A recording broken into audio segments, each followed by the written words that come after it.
Let's start then the second session of the virtual cycle of meetings of TEMA. And our guest today is Stephen Soderberg, recognized as a researcher, pioneer in the area of musical composition with mathematical support. And he had as mentors John Clock, David Lewin, Milton Babbitt. He has proposed a theory about interval string theory that I consider groundbreaking. Today he will present the analysis of two pieces, Gogo Guben and Atacama. We changed a little bit our initial program.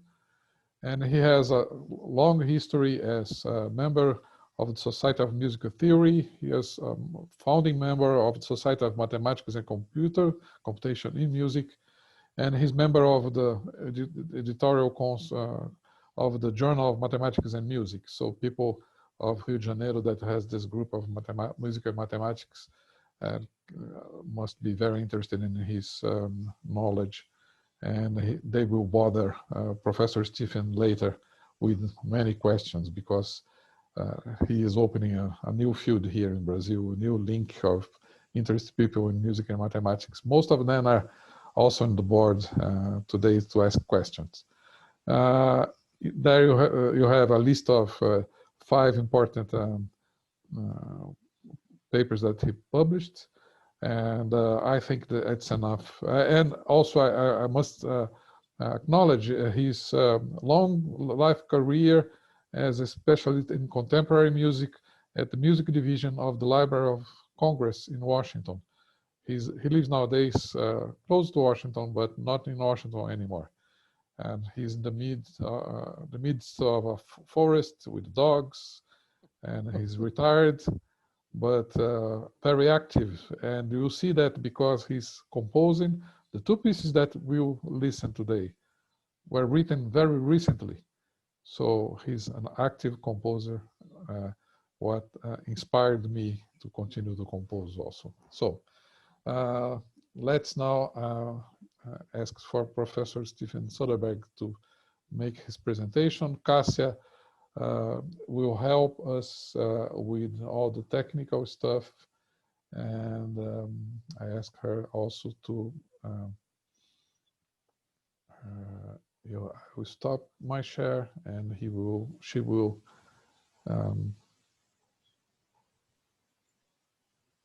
okay. Okay. Okay.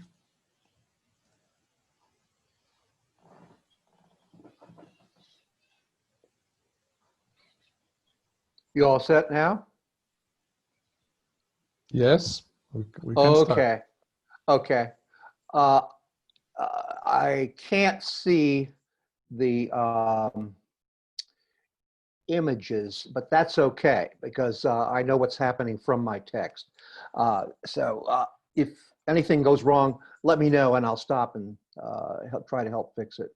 I want to start by thanking Rodolfo very much for this invitation. I was very surprised to get it, and I'm very glad to hear about all the activity down in South America, which, especially since I've been retired, I don't keep up with much of what's happening in the world beyond my 3 or 4 acres here.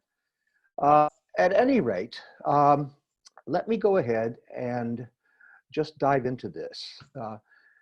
It will have something to do, the title Cut, Shuffle, Deal, the musical game of cards, was a little bit tongue-in-cheek, but it does have something to do with this at one point in the presentation.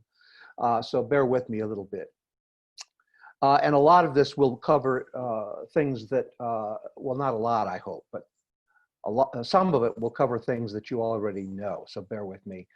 In classical 12-tone theory, we have an arrangement of 12 pitch classes and 3 operations: transposition, inversion, and retrograde, We usually think of a so-called row as a string of integers, 0 through 11, representing the 12 pitch classes.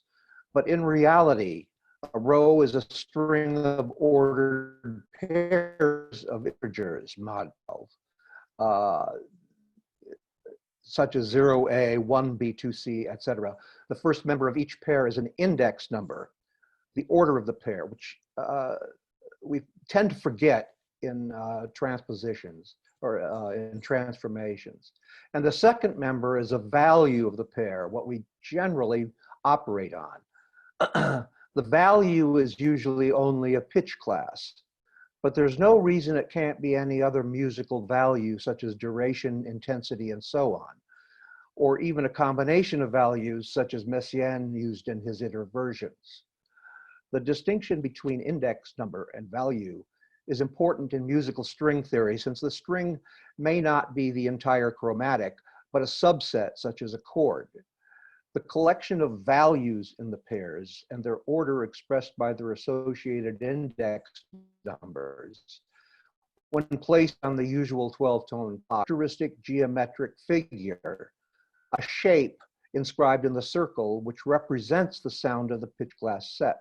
For example, any major triad, which we call 4-3, the string for which is 4-3-5. But if we want to locate it either on a keyboard or the circle, we need to have just a single integer or note, and we have indexed the triad to a particular location. A specific chord, say, is expressed as the expression P string, what I will call a clang, using David Lewin's term, where P is a pitch and string is an interval string.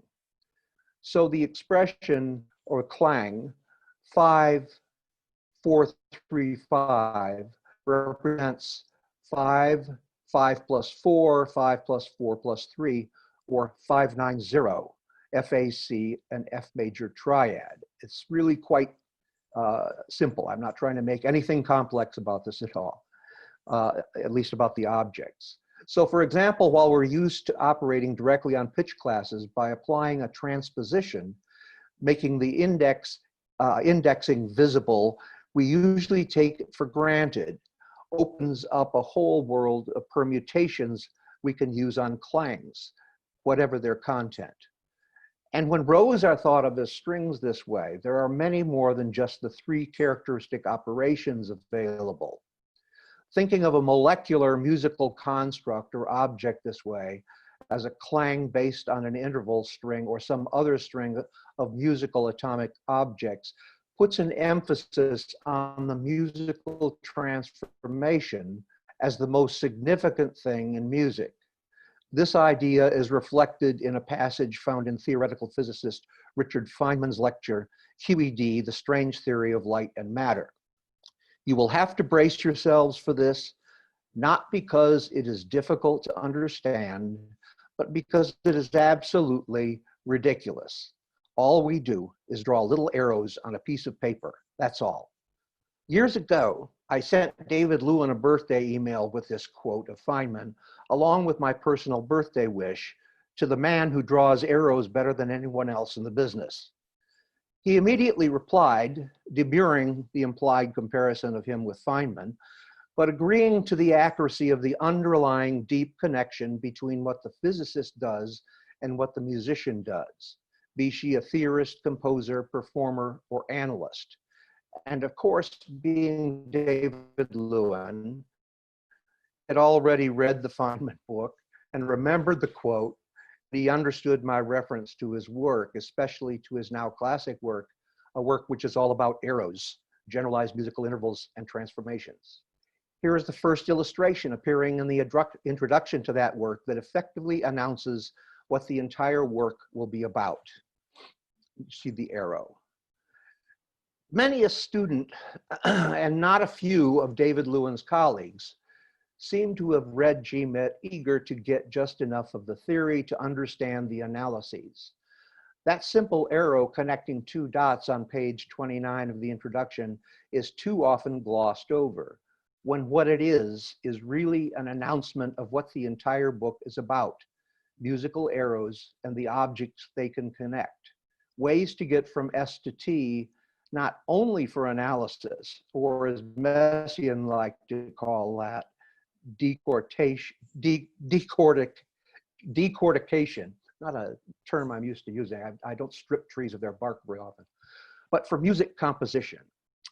Again, Lewin expresses my own project better than I can.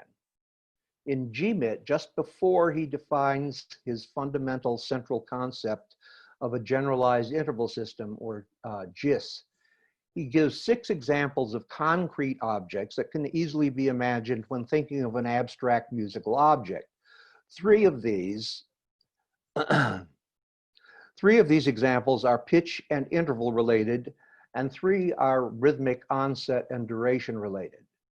The point is that we should avoid reducing theory and analysis and composition to pitch-centric considerations and concentrate on the development of transformations, that is, arrows.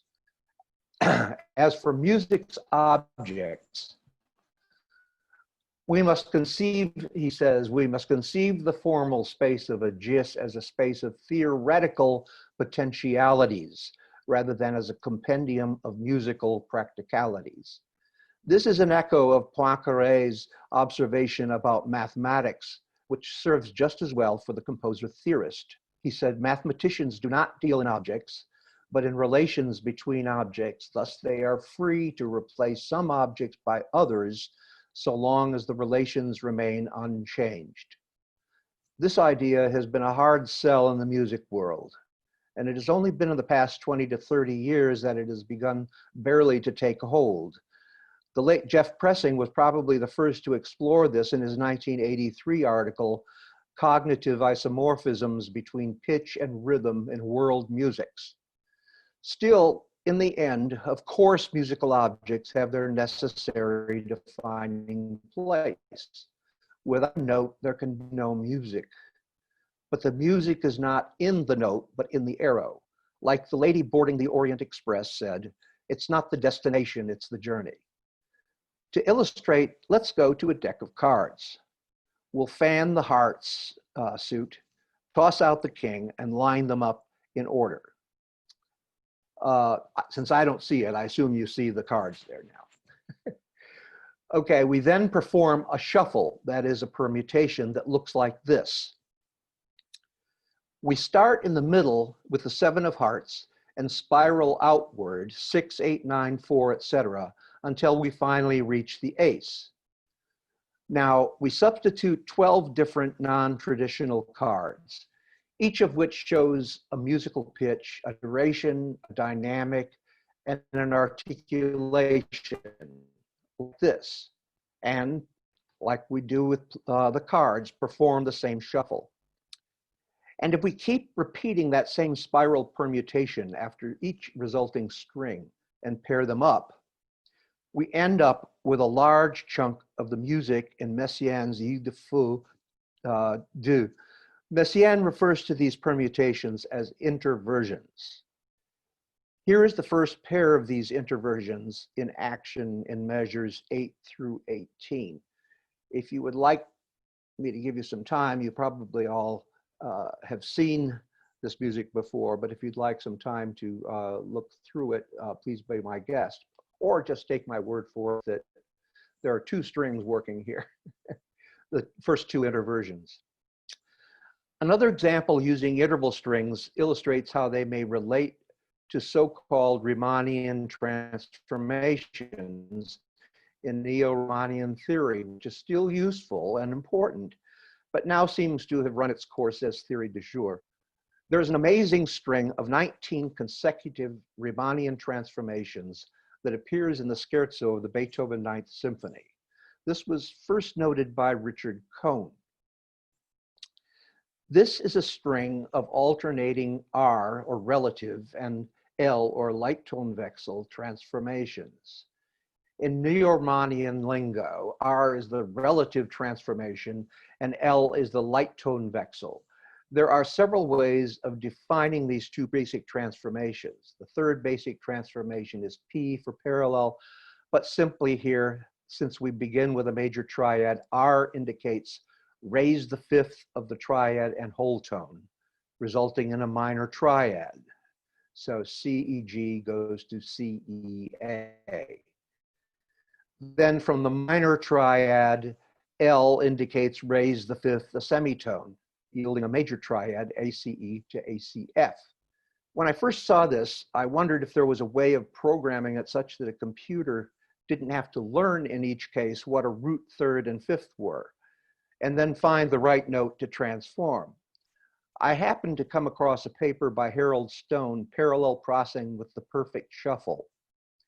In that paper, Stone summarizes a programming trick based on the perfect card shuffle. The process in a nutshell is to create a mask to operate in a string or on a string. 1, shuffle. 2, multiply or add. 3, transfer results back to input of the shuffle network, and do it all over again. What I came up with was an alternative to the usual Riemann algorithm that involves adding 2 strings together. It looks like this. You should be now looking at what I call the Beethoven shuffle chart. Beethoven didn't use the whole reiterative procedure, but the lengthy trip he did take was getting from C major to A major by taking the long way around. Here is a piano reduction, which you'll probably all recognize and can hear by looking at it at least. Again, like the lady on the Orient Express, the destination is important, but the joy is in the trip. My penultimate string example, like the Messiaen, involves an algorithm. To make a long story short, composer Roger Reynolds began with the same spiral permutation used by Messiaen, but instead of repeating the permutation or interversion over and over until the original string is returned, he clipped off the end of the string before the next permutation. Since this is not a note-by-note action on a 12-tone row, but an operation on a string of digital samples, I'll use letter names for the cards, and it looks something like this. The algorithm looks like this. Pardon me. I can't locate my notes right now, but as I recall, he uses a reverse spiral. He thinks of this as an editorial algorithm and labels this particular one spirals, S-P-I-R-L-Z. He also uses the inverse, which he calls splits.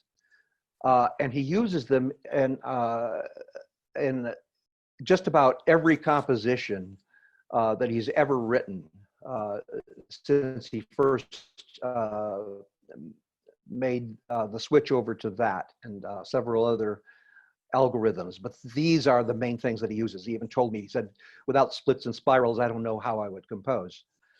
Both of these are closely allied to the medieval poetic form known as a sestina, but I never asked Roger if he realized this or not. There are a lot of variations possible with this idea, which can be summarized in programmer speak as delete shuffle. And it occurred to me, instead of reducing a string of samples or other music objects, why not expand the string with add shuffle? So going into the piece, as an example, I've given the beginning of a piece I've called God Guben Olfar, which is Swedish for the kindly gentle, or the old gentleman takes a ride. It refers to Thor, and it's an old expression for when you hear thunder in the distance and you know that a storm is coming. So when you hear the thunder, a Swede will say, God Guben Olfar, the old man is taking a ride. This is what I did with a piano piece I sketched out, this add shuffle, a piano piece I sketched out. A more performable version is yet to come. You'll see I put it on 3 staves throughout, just for ease in composition, so that has to be fixed. Here are the first few bars where the first single note in this example, the first single note, an F, expands at each step by applying a permutation known in the poetry world as, and I can't tell you what the medieval Latin is pronounced like, retrogradatio cruciata. It's Middle Latin for a backward crossing, or medieval Latin for a backward crossing. This is the initial example of this technique in this piece. Maybe we could listen to the entire piece now to see if you agree with my ear that this algorithm, since it repeats pitch classes while getting to the full statement of the chromatic, creates a sort of quasi-tonality effect. To get into the use of this throughout the whole piece would get to be a little bit tiresome. But I use both this and then as a hairpin going out, and the inverse of this as the hairpin going in, and I connect those all throughout the piece. So here, if we can try the sample, let's see what happens. It's only 4 minutes, so. There we go.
Wow. Good. Okay, there we have. Thank you very much for sticking with it. Let's see now if I can get back to, excellent.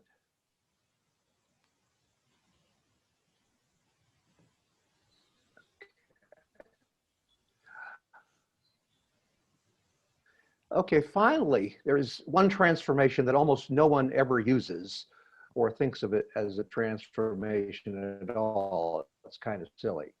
And yet I think of it as beginning Schoenberg's journey into 12-tone. This is the identity transformation, one that changes nothing. Here we have the example Walzer from his 5 piano pieces, Opus 23. If you ignore Schoenberg's plea to not count the notes, as I'm sure many of you know, you will soon discover that it consists of the same, this particular piece consists of the same 12 pitch classes over and over with no variation other than durations and tessitura. No transpositions, no inversions, no retrograde. You can pick out any C sharp or D flat and follow the string through the original statement of the row. The only exception is that the full statement of the row is cut off at the end, and that cut of segment is what is at the beginning of the piece, the legendary snake swallowing its own tail. I decided this would be a challenging idea for a piece of my own, but I'm no Schoenberg and certainly not in the minimalist camp compositionally, so I found I had difficulty making something interesting out of the same 12 notes over and over in the same exact order.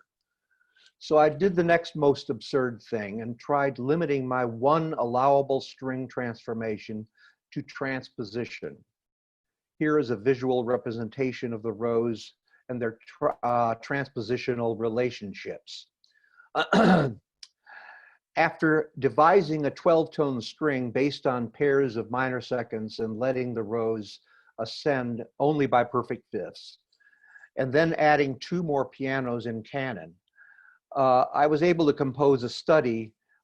It's hard to say that I composed. I was able to compose a study in densities with a dry feeling that suggested a desert to me. When I decided to add 2 more pianos, I had in mind the 3 layers of Patricio Guzman's film about the Atacama Desert, Nostalgia for the Light. I dream of Atacama, but don't believe that Atacama dreams of me. I believe what poet Raul Zurita wrote, that arid plains do not dream, but still there is a strange music that connects us.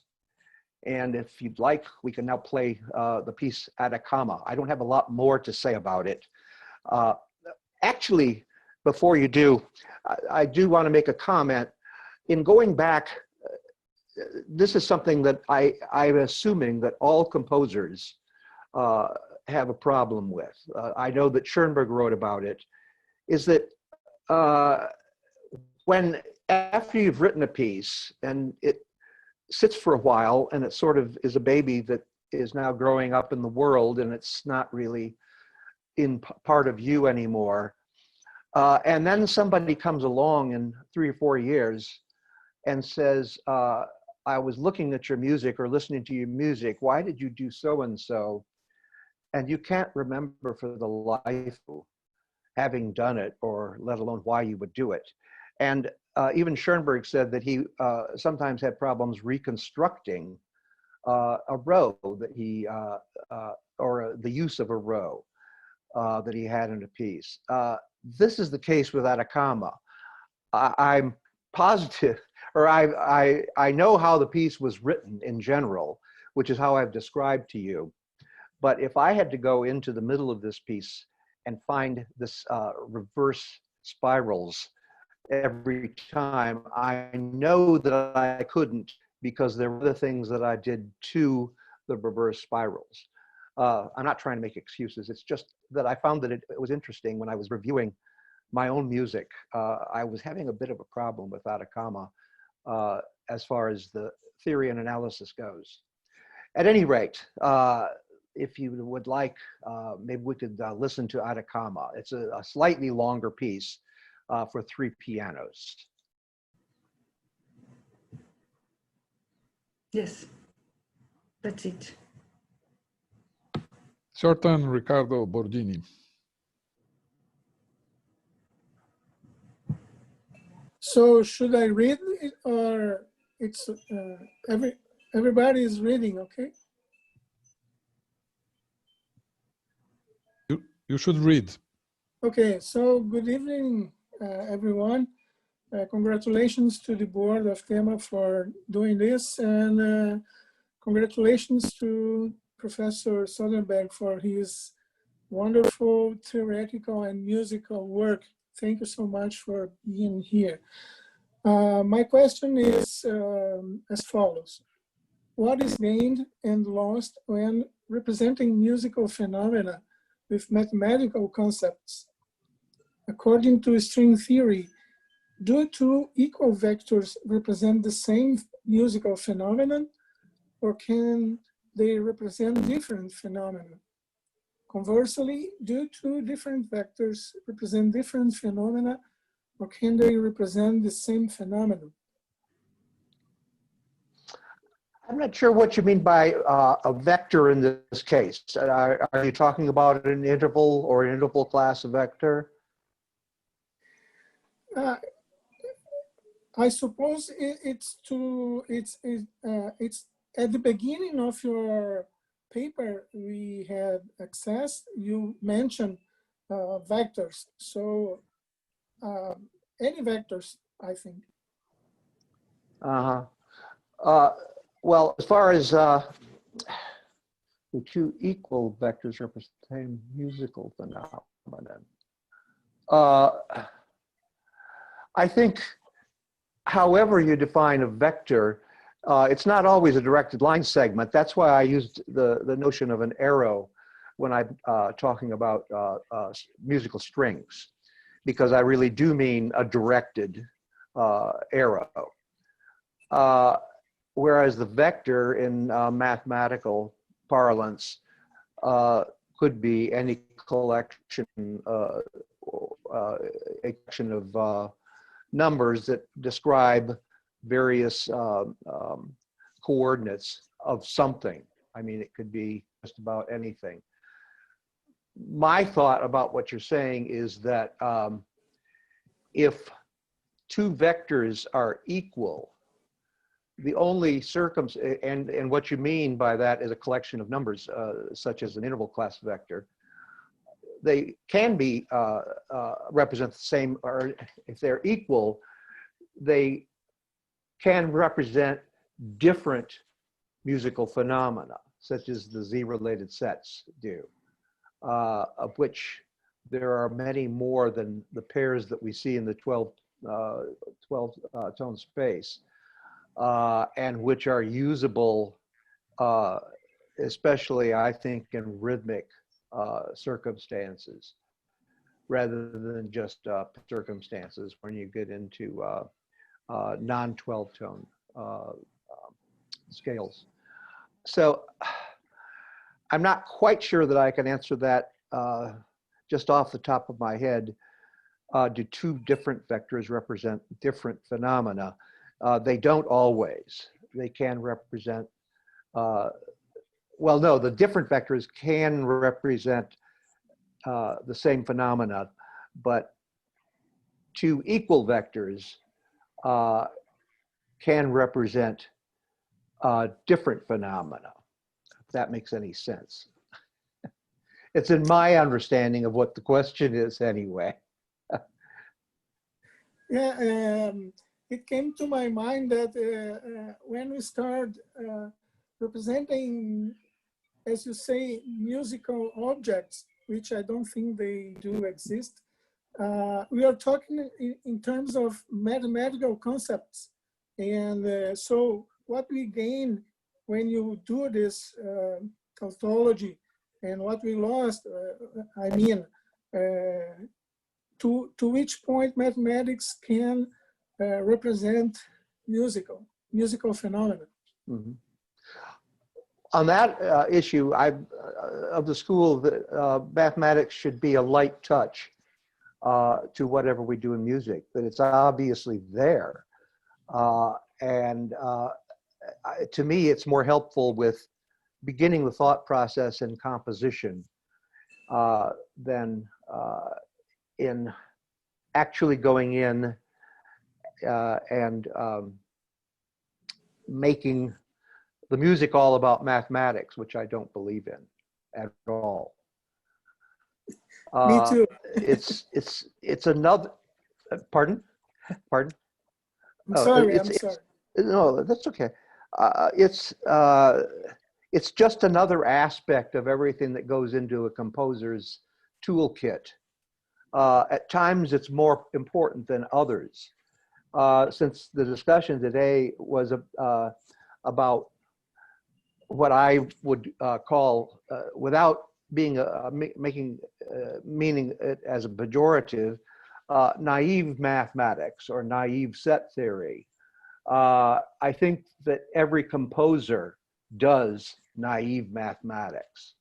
That they think about it in mathematical terms quite often, whether they know it or admit it or not, and they don't have to know it if it's the way a composer thinks.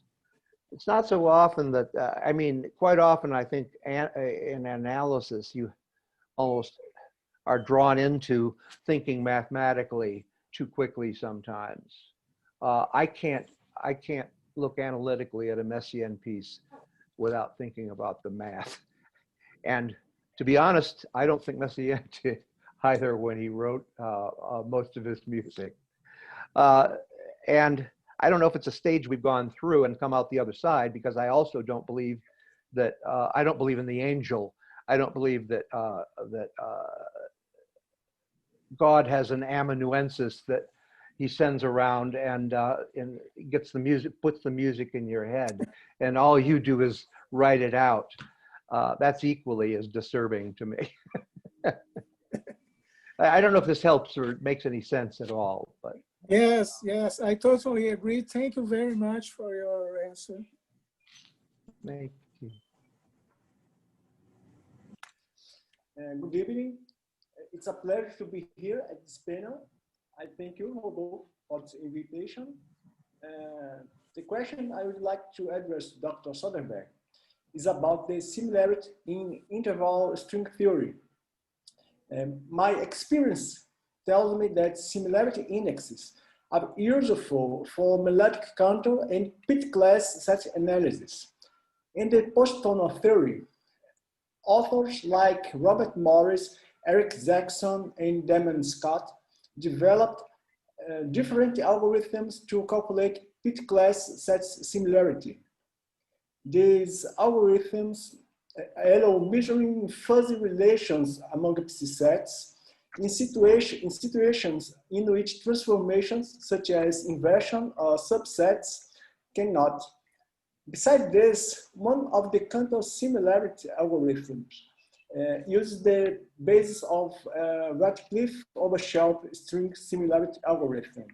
Maybe it can also be useful to the interval string theory. Taking these considerations into account, do you think, is there a similarity index algorithm in the interval string theory? Is there any potential contribution? If not, why? That's my question. Thank you. I have to say in the beginning, Eric Isaacson sort of tried to get me into interval string theory at one point some years ago, and asked if I had any thoughts about it or would like to write an article or anything like that. And I had to turn him down because I hadn't had any thoughts about it. It's not, I know about, I don't know, it's not my field, so I can't speak to you as any kind of an expert. But I'm trying, I was trying to think of before when I saw your question of how it might come into work on interval string theory. I'd like to know how, because you said at the beginning of your question that you found it useful in certain cases. I was wondering how, I assume you're talking about as a composer, you find it useful, or was it as an analysis? Can you tell me something about that? Very curious about it, especially from the composer's standpoint.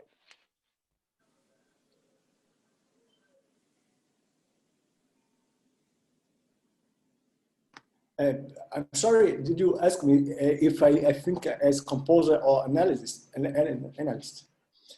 I think it's useful in both sides.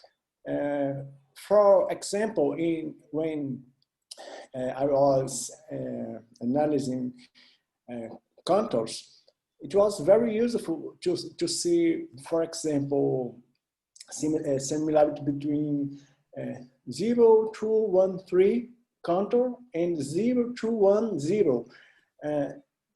They are not equivalent, but there is some similarity between them. And these algorithms allow us to perceive the similarity, to calculate. I think it's useful in both sides, as composer and as analyst. Okay. I was going to, like I said, I can't speak as an expert about similarity measures, and there are a lot of them out there, as you well know. And I'm not sure if the interest has carried over as much. But as far as fuzzy sets and similarities in pitch class, in melodic contours and rhythmic contours, I have been working on a paper on that, but I haven't really come to any conclusions right now because I'm still dealing with the nomenclature on something like that. How do you compare two contours? An interesting approach to that has been, well, to me it's interesting, but like I said, I haven't worked through it yet. But I want to go back and go through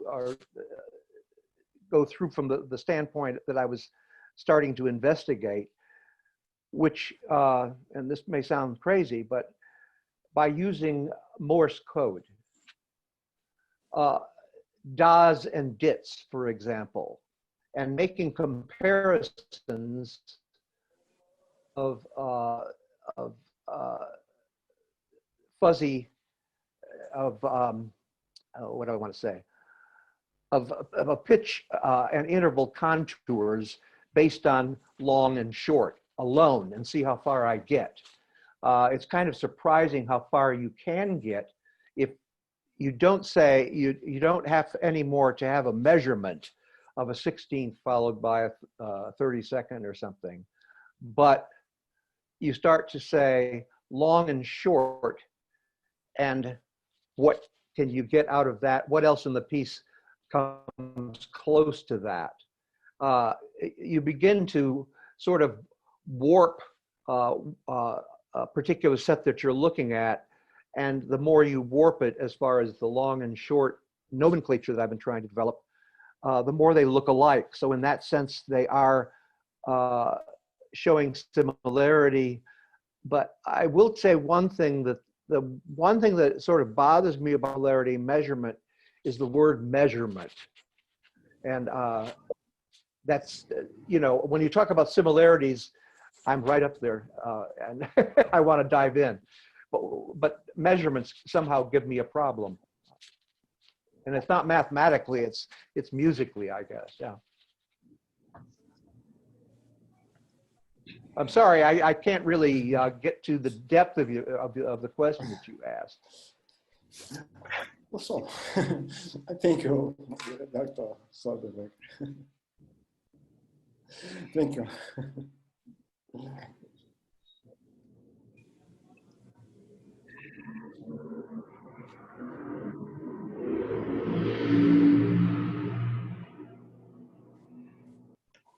Good evening. Mili, agora é a sua vez, Mili. Okay? Okay. Okay. My question is about the universe of libraries, archives, and collections, which is particularly precious to me. Was your professional trajectory is in this field somehow related to your theoretical production?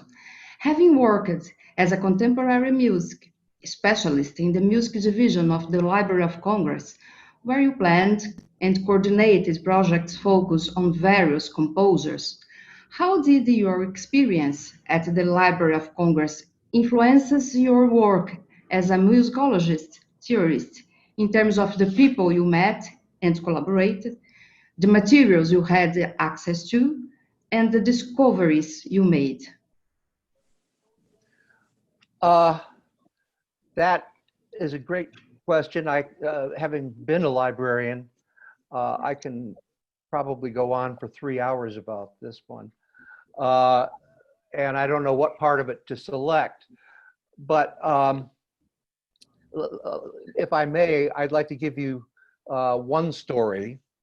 I had the opportunity to meet many contemporary American composers.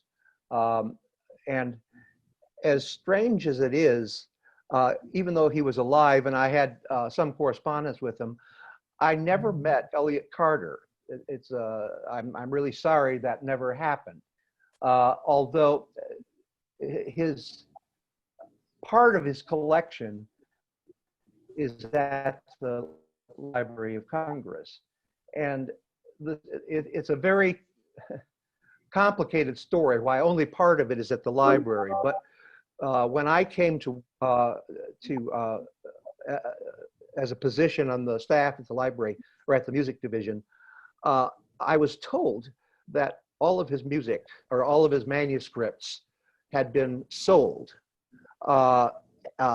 across seas to Switzerland, to can't remember the name of the big collector over there.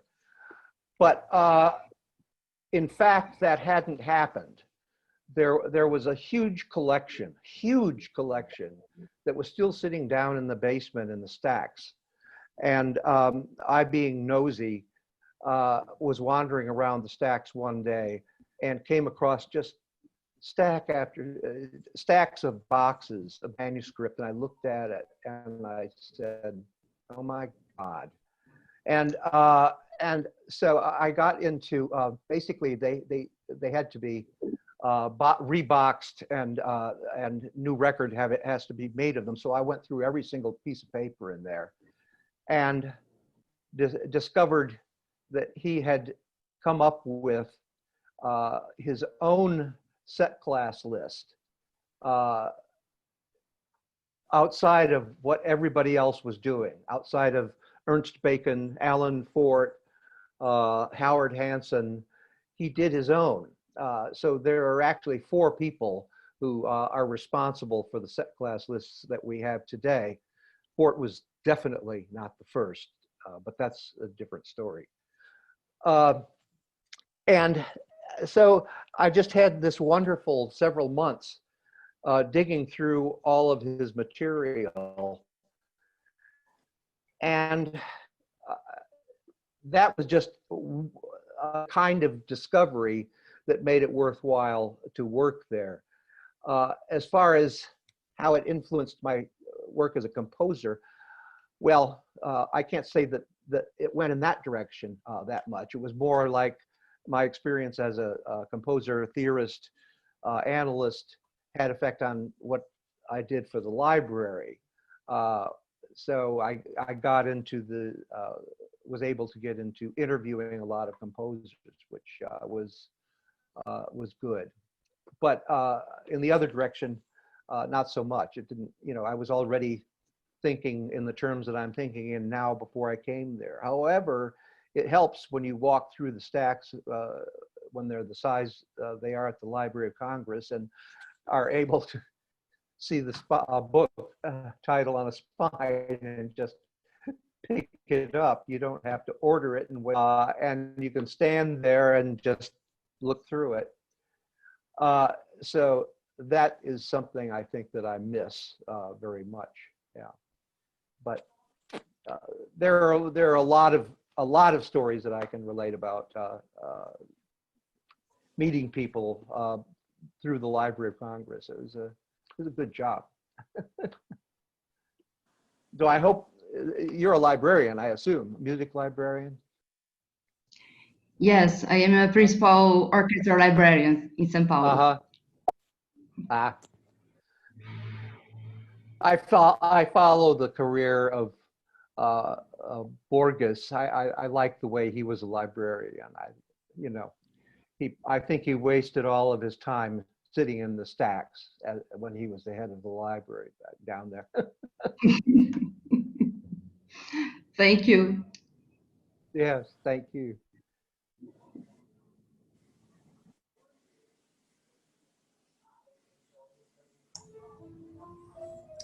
Rodolfo, you should activate my camera again, please.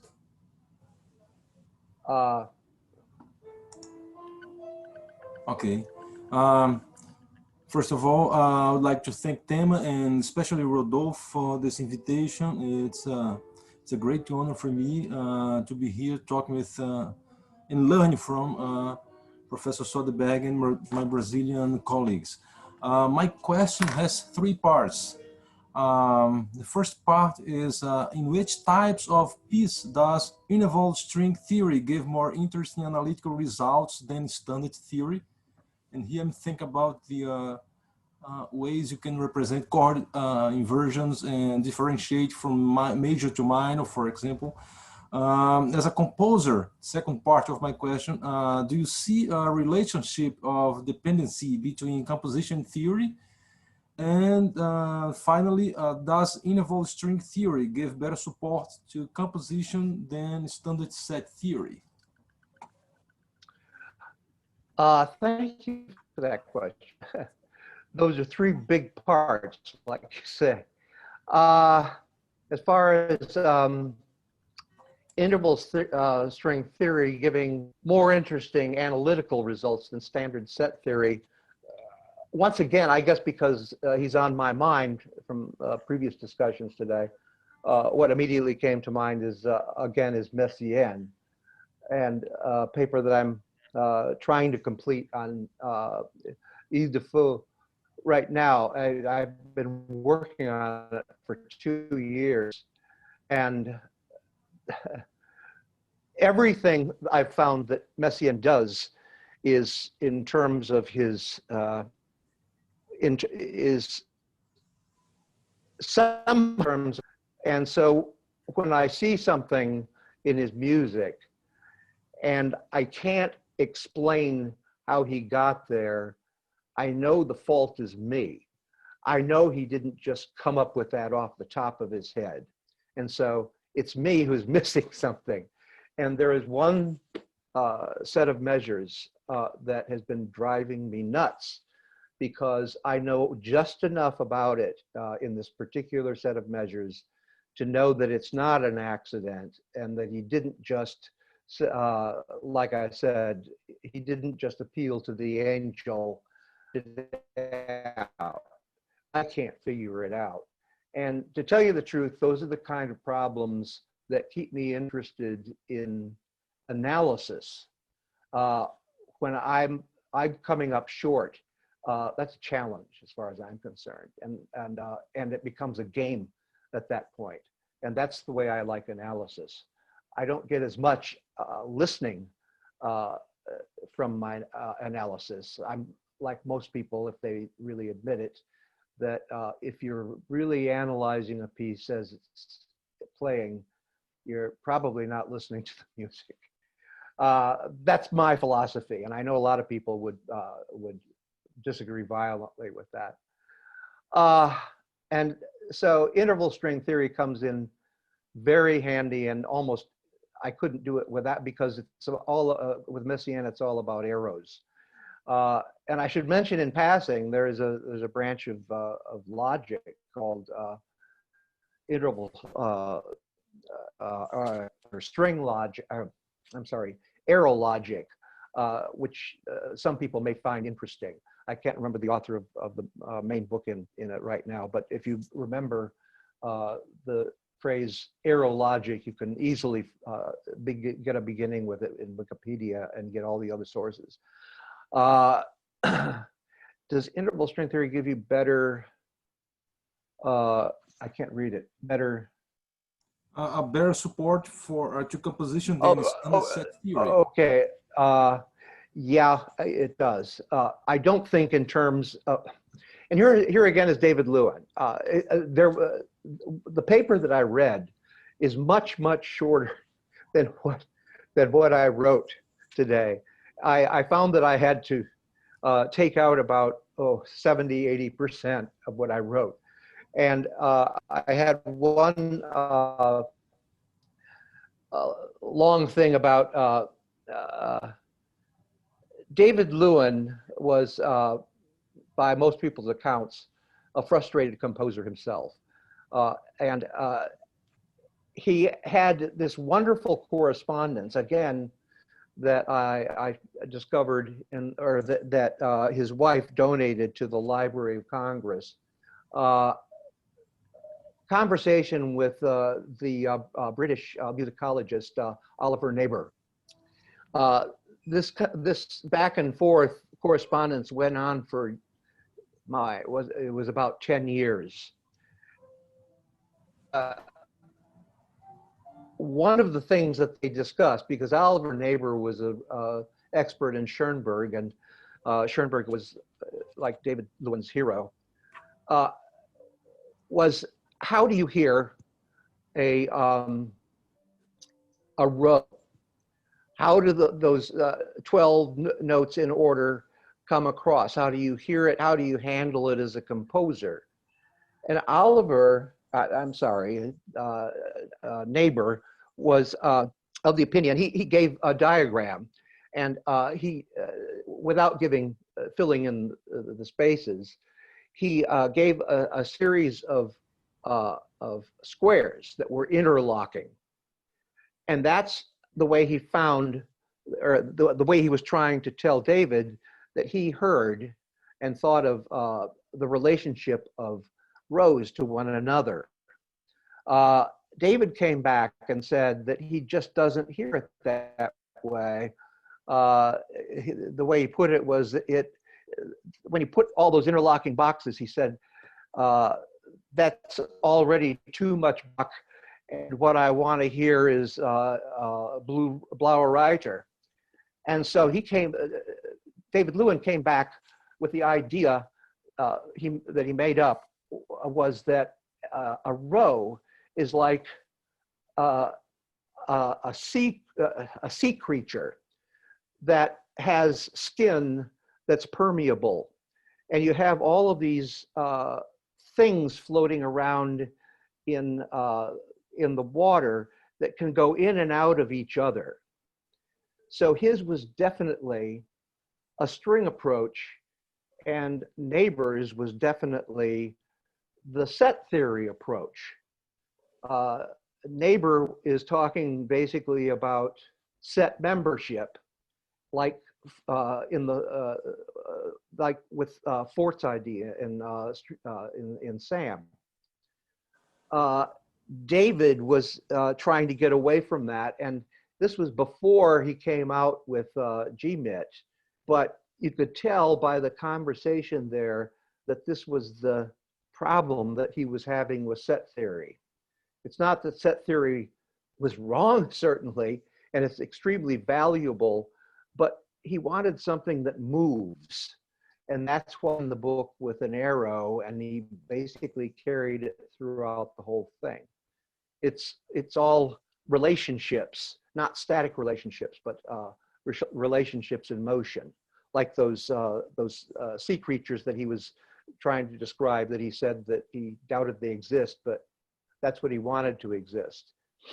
He didn't hear a 12-note row, and then when the box was over and another one started, he could follow that.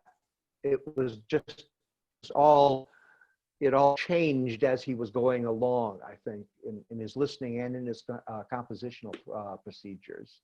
If that makes any sense. That was the, I'm sorry I went on about that. That was the meatiest part of your question as far as I'm concerned. I could, you know, there are probably other stories I could remember about that too. As far as, pardon. By the way, you mentioned error logic. This would be a mix of graph theory with formal logic, something like that. Yeah, basically. And I'm not a logician. It's if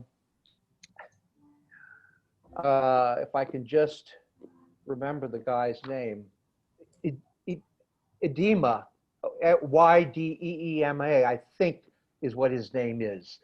Like I said, you can find it in some of the references in Wikipedia, and then go from there and find his basic text. But it's very interesting.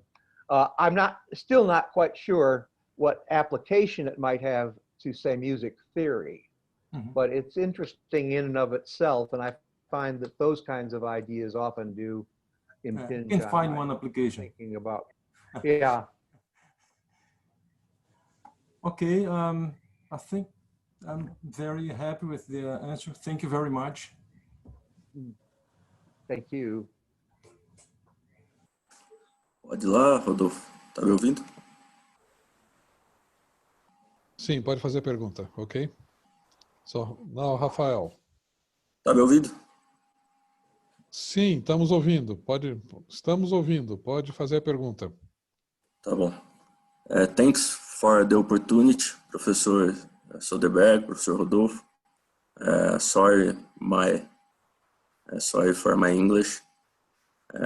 Let's go. Concerning the Z relation defined by Alan Fort, you have researched new aspect about it.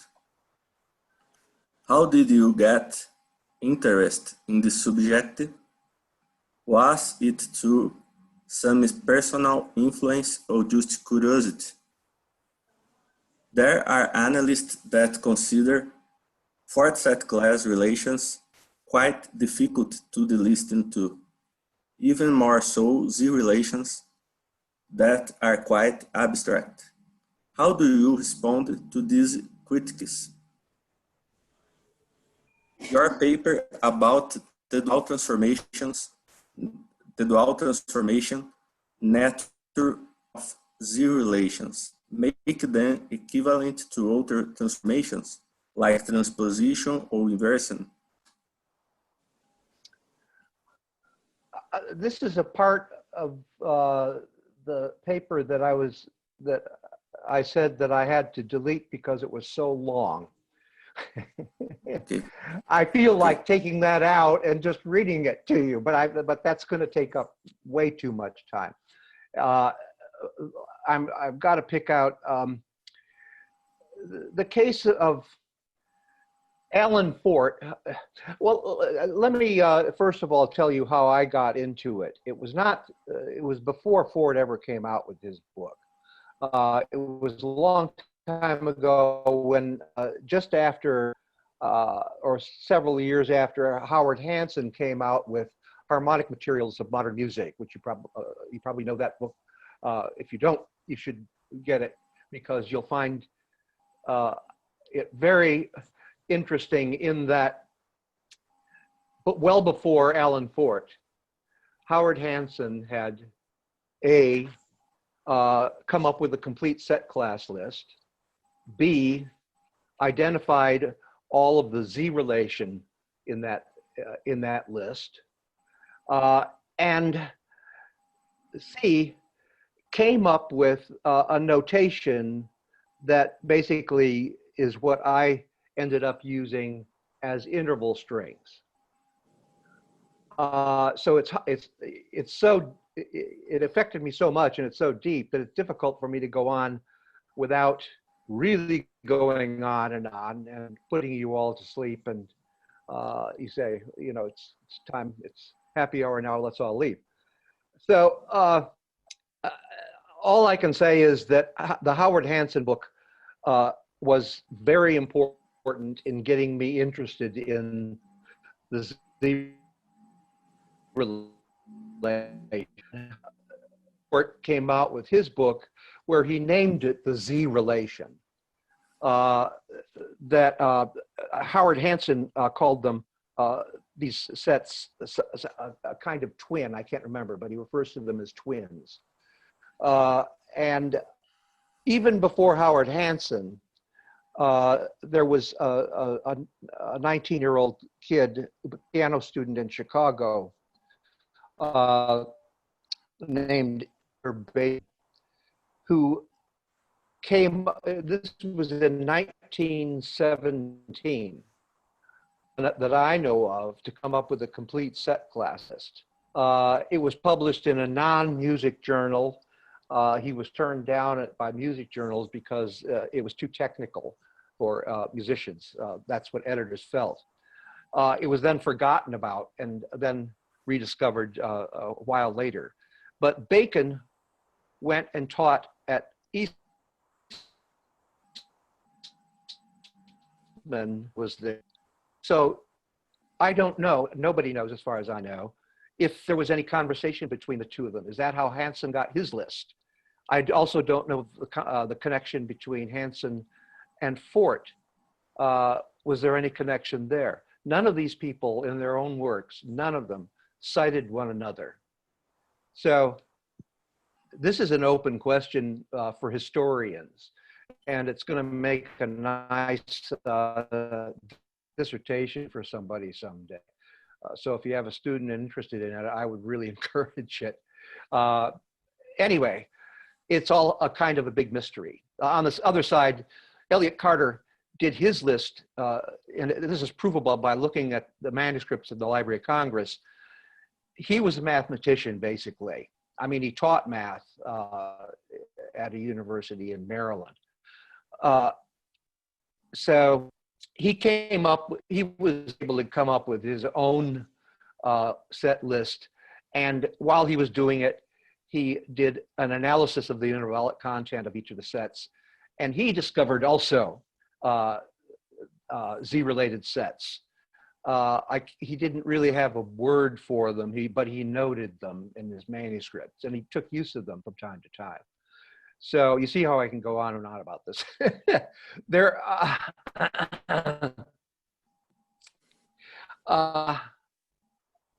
I was looking at your question again. It's a long story how I came up with the dual transformation relations, but it was basically, I was riding my bicycle in a bike path along the Potomac River once, years ago, and I was thinking about it. And I was looking at the front wheel of my bicycle and started to think about, if you've seen circus riders, clowns, who ride a bicycle and they start making the front wheel go one way and then the other until the front wheel just about sits down, and then it comes up again and twists and goes on to the other side. And that got me to thinking about tossing a coin and go around in two directions at the same time.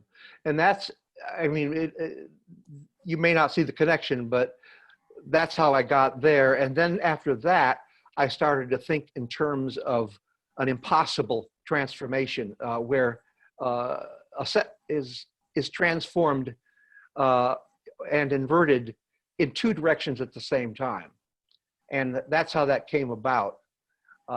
It was just dumb luck thinking about it, but it's one of the things you consider when you think hard about something and it takes up your whole life for a while. You either come up with a solution or you go crazy. And people would probably say that I did both. So I don't know if this helps answer your question at all. When I started to read Hansen, that's when I really got into theory. It was nothing that I was taking in classes, theory classes at the time, which was all basically straight theory. With it wasn't even Schenker at the time, so it was sort of like, you will learn this rote, and you know, don't ask any questions. So I had once again, coming back to the college library, I had to do my own research about it. Now, Thank you very much.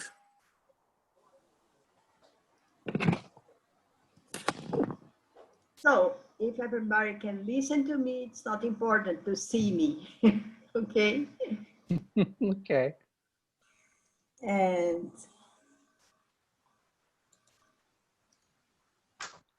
so I'm clicking and start my video, but it doesn't function. So I would like to say hello to all of my colleagues, and especially thank Professor Soderberg for being with us in such a rich and instructive conversation. I would like to ask him, in which point of the process of composing do you transcend the system and let your subjectivity speak? In which measure and objectivity or the system and subjectivity interact in your works?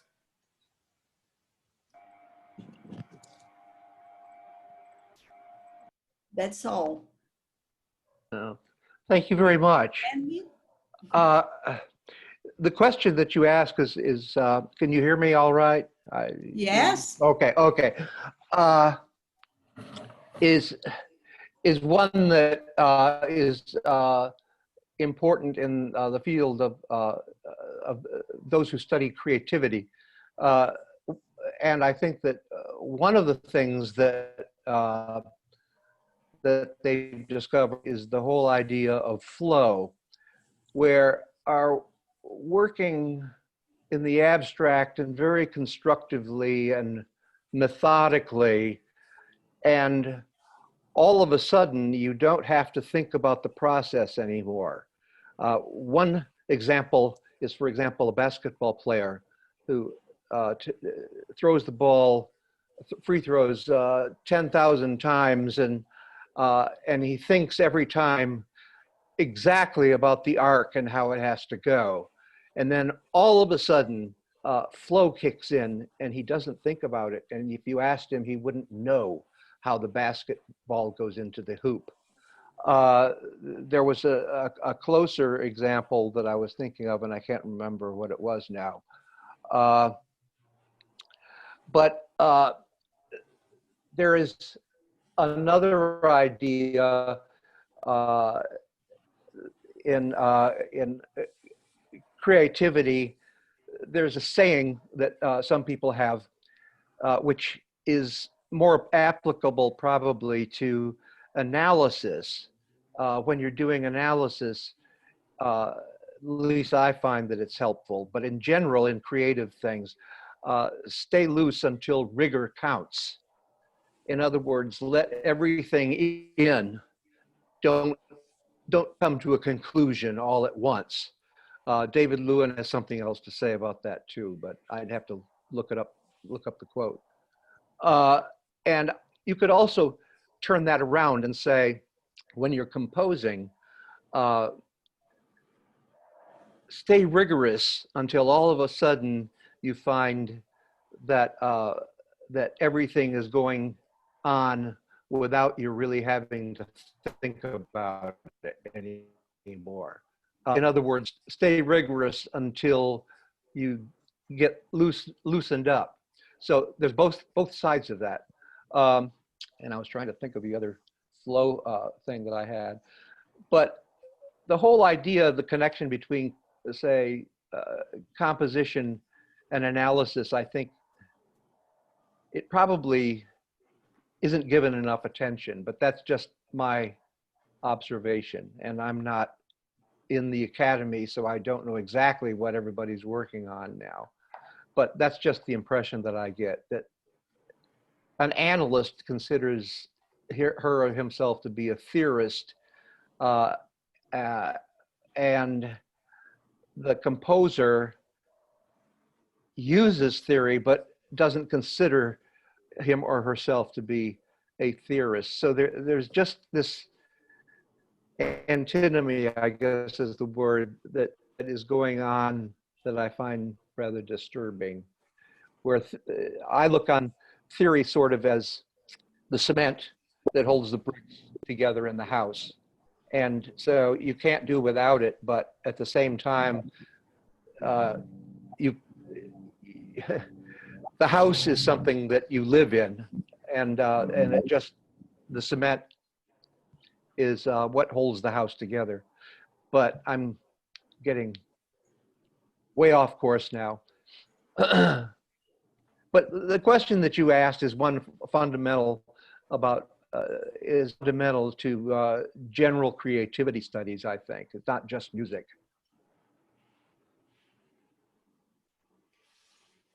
Sure, thank you very much.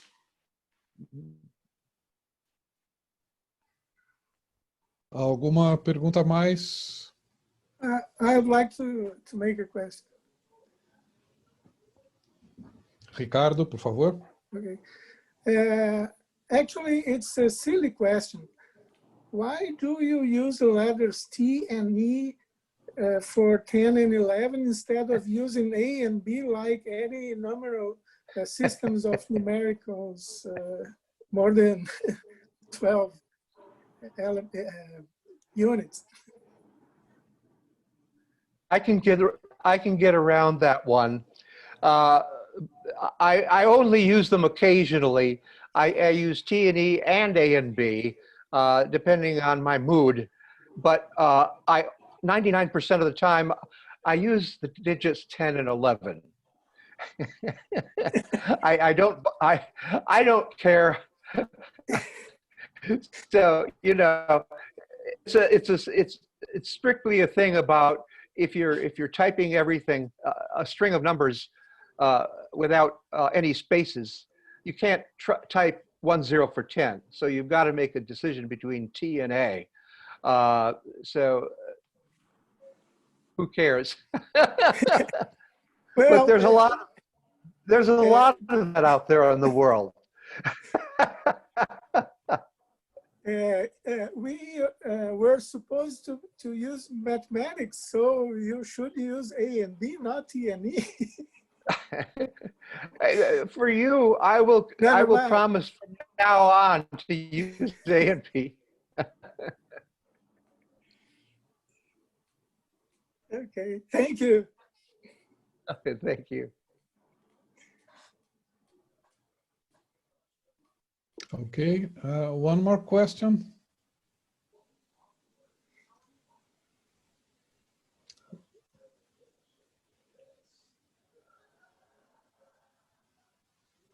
No, don't we have any questions anymore? Can I call the meeting over?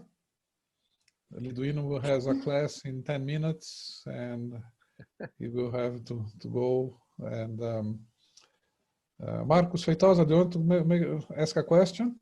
Okay. Hi, you listen? Yes. Okay, thank you. Thank you, Professor, for your presentation and also for all your works, theoretical works. They are very, very valuable for all of us, and mainly for me because I have been studying pitch class set theory deeply in my postdoctoral research, and I have achieved the conclusion that the representing the pitch class sets with interval strings is a better way for comprehending it. My question is that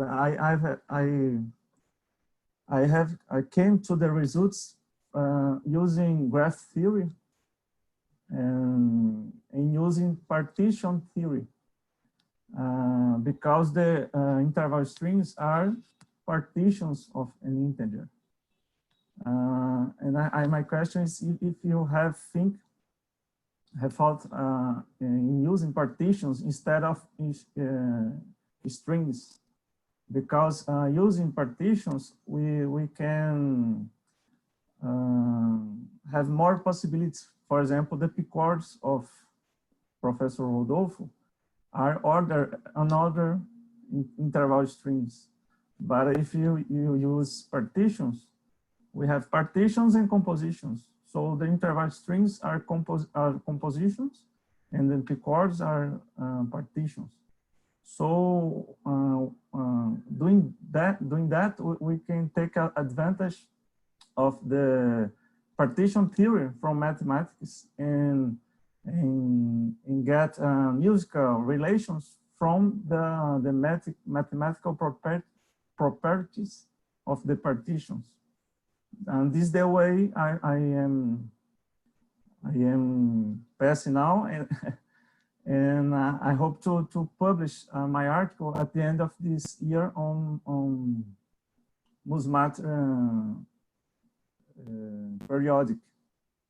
So my question is if you have thought to use partitions, because in your article you mentioned partitions, and also on your blog talking about Ernst Bacon. So that's it. I'm having trouble getting a hold of your concept of partitioning. Are you talking about the set theory aspects of partitioning parts of a work? I'm not quite sure what you're talking about partition theory. I have a general answer to the question from what I got. Partitions, not set partitions. Okay. Like parts of a number. Yeah. Okay, 2 + 3 is 5. Yeah. Okay. Yeah, you hit on a real soft spot for me, because I mean, this is another part that I left out of the paper that I've written, that I wrote too much of.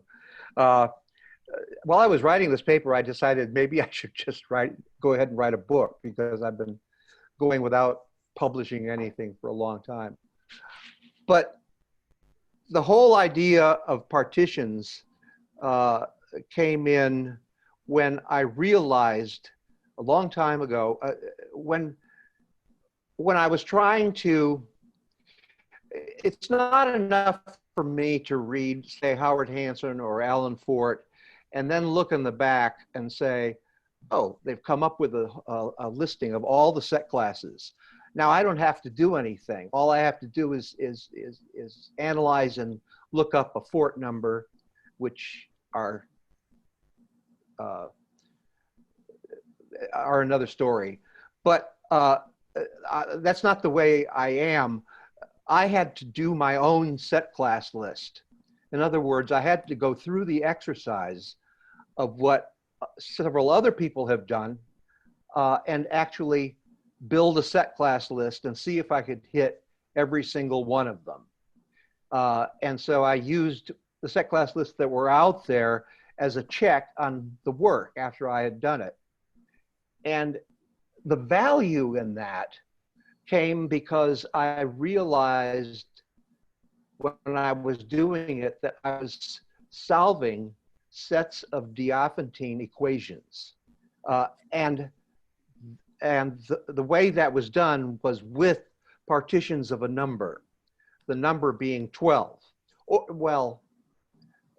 It's K partitions of a number. In other words, if you're going to do partition 12 into 3, then you can do 1 + 1 + 10, 1 + 2 + 9, et cetera, et cetera. And those turned out to be the solutions of sets of Diophantine equations. And so I generalized that, and instead of putting the numbers in, I put in letters, and I could take those equations and bring them to the next level. And even though it would have taken me a year, I could easily, just mechanically, come up with a set list of, say, Z15 by solving the Diophantine equations using the partitions of number. And it was nice because on the internet at the time, there was a site that listed partitions of a number. So I didn't have to do the work there. Anyway, that's my experience. And that's why I mentioned partitions in my article. And I assume you're talking about in the mathematics book for John Clow. Is that I find that using it to, I've never seen anybody else say that they could do this by solving Diophantine equations. On the other hand, I know just enough about computer programming to see that you could set this up as a computer program very easily. I can do it using a spreadsheet without it getting too large anyway. You could do it on a computer and set it up, and you could, I think it would work better than any of the programs that I've seen. Yeah.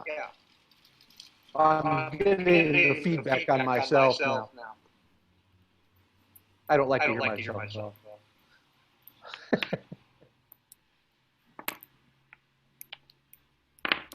But I don't know if that answers your question or not. I hope so. But yeah, what I mean is that by using partition, we can unify both the interval string and the parts from Professor Rodolfo. There's feedback now. Marco Feitosa, I don't think that Professor Soderberg knows my theory about chords that after him, but I don't know that he ever read the idea. So you're assuming he knows something that I don't think he knows. Okay. So thank you. Thanks for that question. Okay. Any question anymore? Somebody else? Me ouvindo, Rodolfo? Sim. Me ouve, Rodolfo? Ah, Regina, por favor. Yes. Me ouvem bem? Me ouvem? Sim. Okay. Two short question. Good evening, Professor Soderberg. Thank you very much. I have two short questions for you, very punctual. One of them, the first one, concerning your experience in library, as my colleague has told before. And if I'm not wrong, correct me if I'm wrong, I think that in another situation, another question, you mentioned the difficulty of to determine, to fix nomenclature between music and maths. And I think that this is a very huge problem for contemporary music all over the world, to fix a new nomenclature that is worldwide valid.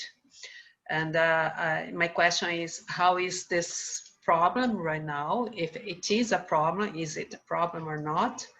Or is it, do you have solutions for this matter of vocabulary, music terminology, new music terminology, control of vocabulary, and so on? Or is it still a mess? Or is it something that is growing?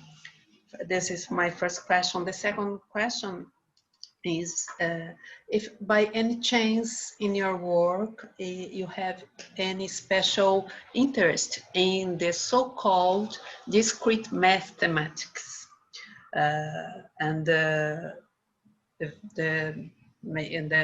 possible relationship between discrete math and the so-called discrete music too, or not as a gender, but as a sort of a study on, especially on diatonic systems, and so that's it. Thank you.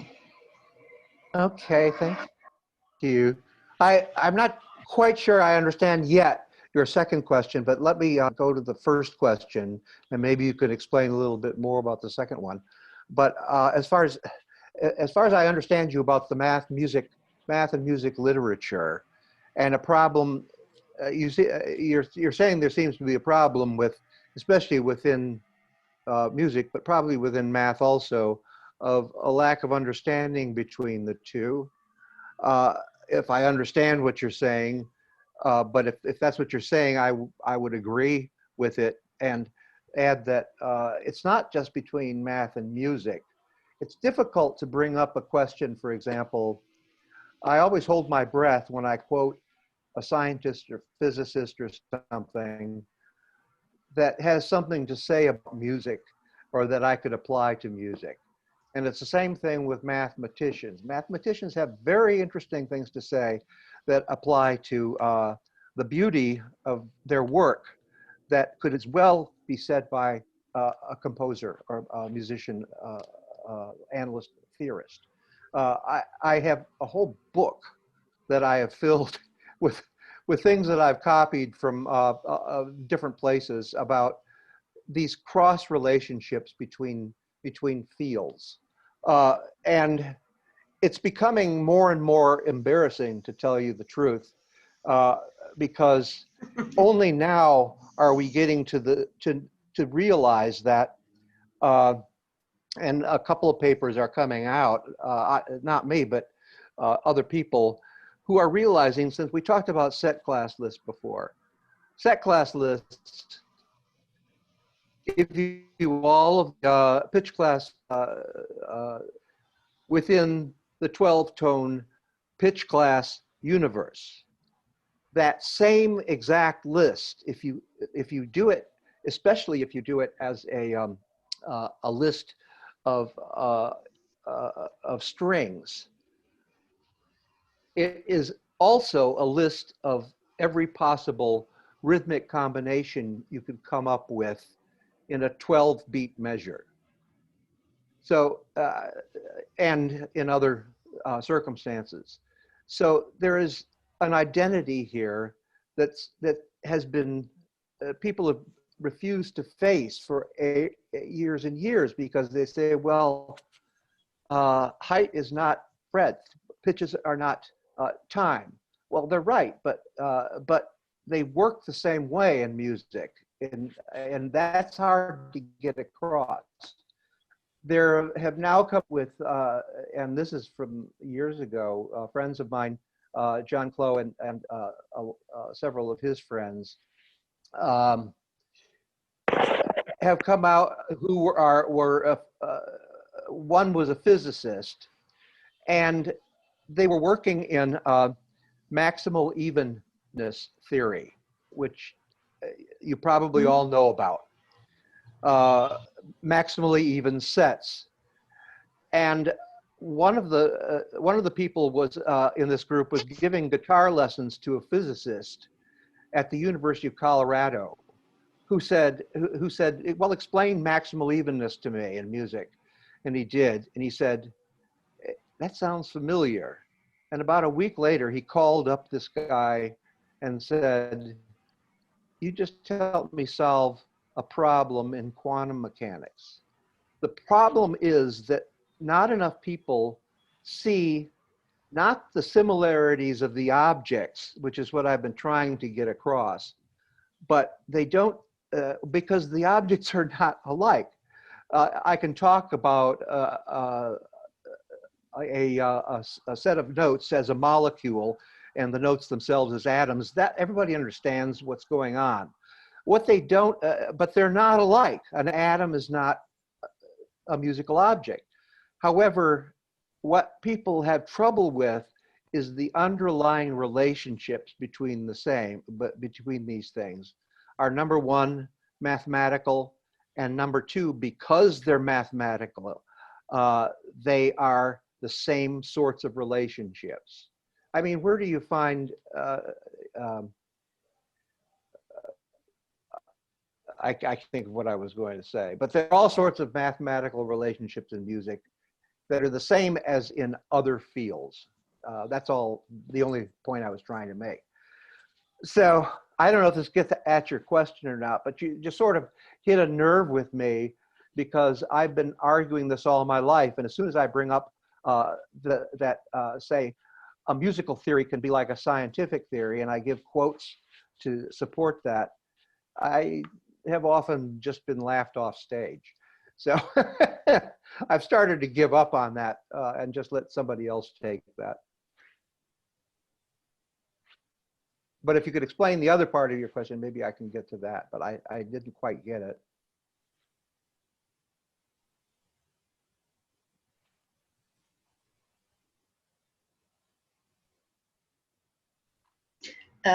In fact, Professor, that's a subject that I don't understand very well either. So maybe I cannot formulate a good question for you.